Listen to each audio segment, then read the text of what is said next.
ಅಂದರೆ ಇಂಥ ಆ್ಯಕ್ಟಿವಿಟಿ ಮಾಡೋರಿಗೆ ನಮ್ಮ ಸಂಡೂರು ಒಂದು ಬೇಸ್ ಕ್ಯಾಂಪ್ ಥರ ಮಿನಿಮಮ್ ರಿಕ್ವೈರ್ಮೆಂಟ್ಸ್ ಎಲ್ಲ ಇಲ್ಲೇ ಇದೆ. ನೀವು ಚಾರಣ ಮಾಡಬೇಕಂದ್ರೆ ಚಾರಣಕ್ಕೆ ಮಾಡುವಂಥ ಸ್ಥಳಗಳು ಸಾಕಷ್ಟಿದೆ, ಪಕ್ಷಿ ವೀಕ್ಷಣೆಗೂ ಸಾಕಷ್ಟು ಅವಕಾಶ ಇದೆ. ಆಮೇಲೆ ಇಲ್ಲಿ ಕೆಲವೊಂದು ಈ ಜಲಾಶಯಗಳು ಅಂದರೆ ನೀರಿನ ಒರತೆಗಳಾಗಲಿ, ಈ ಹಳ್ಳ ಕೊಳ್ಳಗಳಾಗಲಿ ಅವೆಲ್ಲ ಸಾಕಷ್ಟಿದೆ. ನೈಸರ್ಗಿಕವಾಗಿ ತುಂಬ ಸಂಪದ್ಭರಿತವಂಥ ಪ್ರದೇಶ ಅಂತಲೇ ಹೇಳ್ಬೋದು.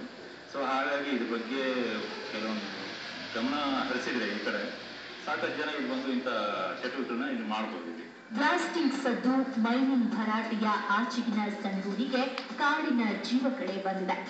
ಇದನ್ನ ನೋಡಿದವರು, ಅನುಭವಿಸಿದವರು ಸಂಪ್ರೀತಿಯಿಂದ ವಾಪಸ್ ಹೋಗ್ತಾರೆ.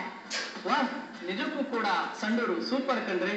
ಇಲ್ಲಿರುವಂತ ನೈಸರ್ಗಿಕ ಬೆಟ್ಟ ಗುಡ್ಡ ಚಾರಣ ಮಾಡ್ಲಿಕ್ಕೆ ಏನ್ ಮಾಡ್ತದಂತ ಜಾಗ. ಇಲ್ಲಿಗೆ ಬಂದವರು ಹೇಳೋದು ಇದು ಮಲೆನಾಡು ಅಥವಾ ಬಿಸಿಲ ನಾಡು ಅನ್ನೋ ಪ್ರಶ್ನೆ ಅವರನ್ನ ಕಾಡುತ್ತೆ. ನೀವು ಕೂಡ ಒಮ್ಮೆ ಸಂಡೂರಿಗೆ ಆಗಮಿಸಿ ಭೇಟಿ ಕೊಡ್ತೀರಲ್ವಾ? ಬಳ್ಳಾರಿಯಿಂದ ಕ್ಯಾಮರಾ ಪರ್ಸನ್ ದಿವಾಕರ್ ರೆಡ್ಡಿ ಜೊತೆ ಶರಣು ಹಂಪಿ, ಇಟಿವಿ ನ್ಯೂಸ್. ಕಾಲಚಕ್ರ ಉರುಳಿದ ಸಂಡೂರು ಅಂದ್ರೆ ಗಣಿಗಾರಿಕೆ ಅಂತ ಇದ್ದ ಜನ ಇದೀಗ ಅದೇ ಸಂಡೂರಿನ ಪ್ರಕೃತಿಯ ಸೌಂದರ್ಯ ನೋಡಿ ಮತ್ತೆ ಸಂಡೂರಿನತ್ತ ಬರ್ತಾ ಇದ್ದಾರೆ. ಈ ಸೌಂದರ್ಯ ಸದಾ ಹೀಗೆ ಇರಲಿ ಅನ್ನೋದು ನಮ್ಮ ಆಶಯ. ಇದು ಇವತ್ತಿನ ITV ಸ್ಪೆಷಲ್. ನಾಳೆ ಮತ್ತೊಂದು ಸ್ಪೆಷಲ್ ಒಂದಿಗೆ ಮತ್ತೆ ಬರ್ತೀವಿ. ನಮಸ್ಕಾರ.